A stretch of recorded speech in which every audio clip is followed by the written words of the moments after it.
Okay, now we are going to take into account the factors which affect the activity of an enzyme. What are the various factors according to which the enzyme would show its activity, and those factors, how do they alter the activity of an enzyme? As we know that enzymes are highly specific, that means they would work on given substrate or a given group of substrates. They would not take any compound as a substrate. It would be only a class of substrates which would come and join with those enzymes. So they have high level of specificity, and so is their range of pH and temperature. We say that activity range of an enzyme is pretty much restricted, why the organisms are able to survive in the tropics more as compared to those organisms which stay in temperate region, why homeostasis we have a optimum temperature of our body is 37 degrees Celsius, because enzymes have their own range of temperature in which they show their maximum activity. And how does those factor affect an enzyme activity? We are going to consider that. The two most important factors of the ambient cell atmosphere which have a direct effect on the activity of the enzyme, of the catalytic activity, that is temperature and the pH. So let us consider how does temperature affect the activity of an enzyme and how does pH affect the activity of an enzyme. In the case of temperature, you must be knowing that enzymes have a very short range of temperature activity, as in the case like if supposedly you are having fever, you feel feverish, your body temperature has increased by 1 or 2 degrees Celsius and most of your metabolic activities have come to a standstill sort of situation. So they have an optimum range of temperature, that is our body temperature. The enzymes would act at that temperature only. So I am going to consider the x-axis as enzyme activity and the y-axis, I am sorry if I have said x, this would be the enzyme activity and this would be temperature. X-axis would be temperature, would be denoting the temperature. Over here again the y-axis would be that of activity, and over here we represent the x-axis as that of pH. Now in case of temperature, the enzyme activity would show a bell-shaped curve, as you can see. A bell-shaped curve where the temperature at which the activity is maximum. This is the point where the activity of enzyme surmounts to the maximum value, that is known as temperature optimum. So is in the case of pH as well.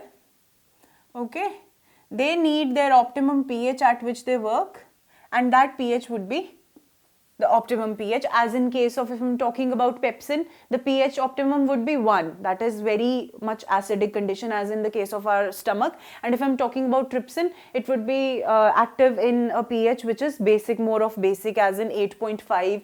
And you see that those enzymes would work only if the pH is suitable, that is the pH is their optimum pH. So we get to know that the enzyme activity, if the optimum is not there and as you are running away from the optimum, the temperature is getting either higher or it is getting lower, the activity declines. Okay, so as in the case of pH, if the pH is increasing, then also the activity is declining, and over here this also is declining. Please don't get baffled by the shape. I am trying to represent it that there is a peak, okay, and as we move away from the peak, as it is bell shaped, it has nothing to do with the steepness of it. It is just a representation that as we move away from the optimums, there is a sharp decline. Okay, this shows that they are highly temperature and pH specific. Now the next thing that has an effect on the activity of enzymes is the substrate concentration. Now you know that the enzyme is having an active site. You know the mechanism of action of enzyme. There is an active site, the substrate comes and binds over there. The transition state where it has to reach is lowered as the activation energy gets lowered, and then the products are formed. That means the transition state which the enzyme substrate complex was to reach is achieved earlier, and hence the reaction gets faster. That lies in the mechanism. The substrate concentration does have an effect on the activity of an enzyme. So for that we have a Michaelis-Menten constant and kinetic explanation which shows how the substrate concentration has an effect on the activity of enzyme. Alright, I am going to take the y-axis as the velocity of reaction. Okay. and this is going to represent the substrate concentration of the substrate. Now for once, let's take how a normal reaction in the absence of enzymes would take place. According to your knowledge of chemical kinetics, you know that it is a straight line, and this is how the reaction proceeds. As the concentration increases, the velocity of the reaction also increases. Now consider a reaction which takes place in the presence of enzymes, how the velocity would vary. This is what we get. This curve is the result of enzyme acting on a reaction where half of the velocity is achieved at quite an early concentration. Okay, and this highest point would represent Vmax. I would change this to something like this.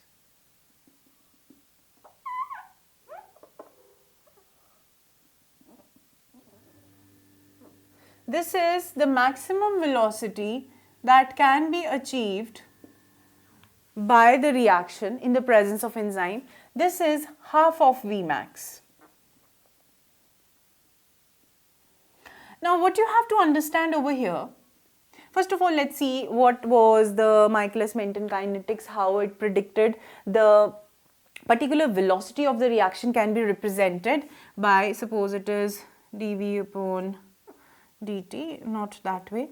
We simply talk about velocity of the reaction. It would be Vmax is to be multiplied by concentration of the substrate divided by a constant known as Michaelis-Menten constant. This particular term Km is the Michaelis-Menten constant. This shows the velocity of the reaction. Now what is this Michaelis-Menten constant? It is the concentration of the substrate. It is the concentration of the substrate at which the reaction reaches half the value of its maximum velocity. You just have to learn this particular equation. It is known as Michaelis-Menten kinetics of enzyme action. Okay, over here this is the constant by the same name as of the equation. This is the concentration of the substrate multiplied by the maximum velocity, which would be represented in the graph, and this would be the half velocity, half of the maximum velocity, the point at which how much concentration is there, that would be represented by Km. Now understanding that how this substrate concentration has an effect on enzyme action, that is quite clear from this. But how does actually substrate concentration bring about this curve and not a straight line? Let us understand that.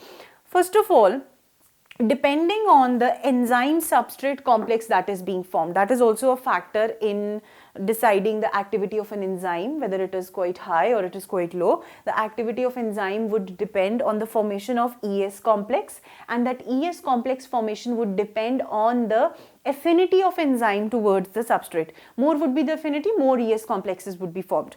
Okay, ES complexes are being formed, the activation energy is getting lowered, the peak is achieved, half of the velocity, maximum velocity is done. There is a steep increase in the velocity of the reaction. After a certain stage, when the maximum velocity is achieved, then the reaction is not going to see any enhancement in its velocity. That means it is not going to speeden up. Why? Because there is a level of constant velocity that is achieved, and that is due to the reason that always the number of enzymes is restricted as compared to those of the substrate, because enzymes, all the enzymes which would be present over there, they would be used up. All right, when they are used up, then this particular rate is going to see a stagnant phase.